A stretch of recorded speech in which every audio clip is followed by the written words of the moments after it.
পানির ট্যাঙ্কের ভেতরে লুকিয়ে থেকেও রক্ষা পেলেন না আওয়ামী লীগ নেত্রী। চট্টগ্রাম নগরে চকবাজার থানা এলাকা থেকে কক্সবাজার জেলা আওয়ামী লীগের সাবেক সাংগঠনিক সম্পাদক নাজনীন সরোয়ার কাবেরীকে আটক করেছে পুলিশ। ফ্যাশন ব্র্যান্ড মানে আর্ট। বৃহস্পতিবার রাত 11টার দিকে দেব পাহাড় এলাকার একটি ভবন থেকে তাকে আটক করা হয়। পুলিশের অভিযানের খবরে ওই ভবনের ছাদে রাখা পানির ট্যাঙ্কে লুকিয়েছিলেন কাবেরী।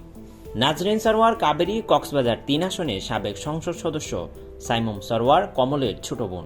চকবাজার থানার এসআই হুমায়ুন কবির বলেন, আওয়ামী লীগ নেত্রী কাবেরীকে বিশেষ অভিযান পরিচালনা করে গ্রেপ্তার করা হয়েছে।